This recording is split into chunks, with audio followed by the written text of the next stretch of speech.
The last train through Brackenford, and the rain had been falling sideways across the platform at Brackenford station all evening, needling through coats and umbrellas as if determined to reach skin.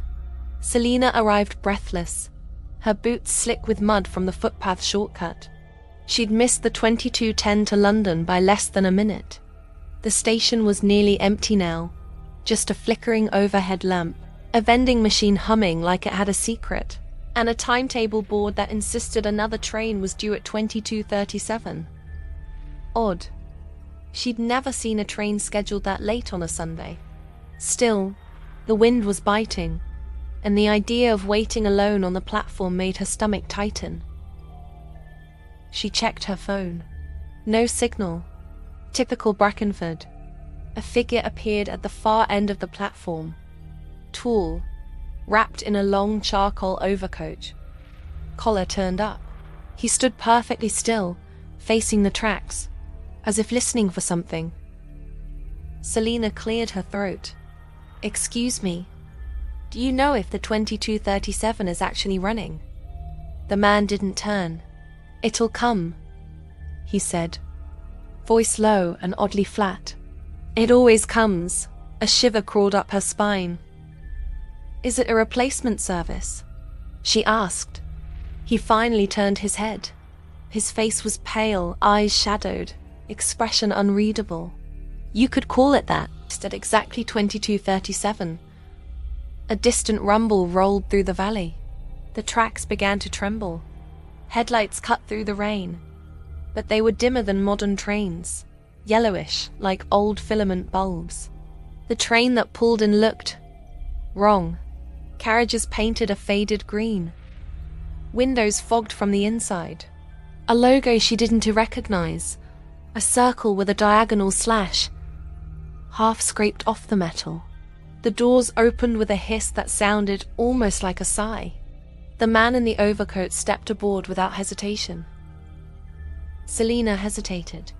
Every instinct screamed don't, but the rain was relentless, and the idea of walking home alone through the woods felt worse. She stepped inside. The carriage smelled faintly of damp earth and something metallic. Only a handful of passengers sat scattered throughout, all silent, all staring straight ahead. Selina chose a seat near the door. The train lurched forward. She tried to distract herself by wiping condensation from the window, but the glass fogged again instantly, as if something on the other side was breathing against it. The man in the overcoat sat across the aisle, watching her. "You're not from here," he said. "Not originally," she replied. "Why?" He leaned forward slightly. "People who aren't from here don't usually see this train." 5. The announcement, a crackling speaker overhead, sputtered to life. "Next stop, Brackenford Halt." Selina frowned. "There's no Brackenford Halt." "There was," the man said. "Once." The train picked up speed. Too much speed. The countryside outside blurred into streaks of black and grey. The lights flickered. The passengers remained motionless. Selina gripped the edge of her seat. "Is this some kind of joke?" The man shook his head. "You boarded the wrong train." The train screeched to a stop so violently Selina was thrown forward. The doors slid open to reveal a platform swallowed by darkness. No lights. No signs. Just the faint outline of a station long abandoned. The other passengers rose in unison and stepped off, moving with slow, mechanical precision. The man in the overcoat stood. "You should get off too." Selina stayed seated. "I'm not stepping into that." He sighed, not annoyed, but almost sad. "If you stay on, it'll take you all the way." "All the way where?" He met her eyes. "Where the lost go?" The lights dimmed further. The air grew colder. The train hummed like something alive and hungry. Selina stood, heart pounding. "Why are you helping me?" "I wasn't supposed to," he said. "But you asked me a question." "Most don't." The doors began to close. Selina lunged, slipping through just in time, landing on the wet, cracked platform. The man remained inside. As the train pulled away, he raised a hand in a small, solemn wave. The windows glowed faintly, silhouettes inside unmoving. Then the train vanished into the darkness, its sound swallowed by the night. Selina turned. The platform behind her was overgrown, ivy crawling over broken benches. A rusted sign lay on the ground, half buried in moss.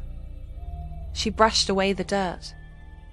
Brackenford Halt closed 1973. Her breath caught. A narrow footpath led into the woods. No lights, no signal, no choice. She walked. Branches creaked overhead. Something moved in the undergrowth, keeping pace. Every few minutes she heard the faint echo of a train horn. Distant, mournful, impossible. When she finally reached the main road, her phone buzzed back to life. Dozens of missed calls. Messages asking where she was. The time read 3:12. She'd been gone for hours. As she approached her house, she glanced back toward the valley. A pair of dim yellow lights glowed on the horizon, moving slowly along tracks that hadn't been used in decades. The 2237. It paused, just for a moment, as if waiting. Then it continued into the night. Selina stood frozen, rain soaking her hair, her clothes, her skin. She knew, with a certainty that made her stomach twist, that the train would come again. And next time, it might not let her off.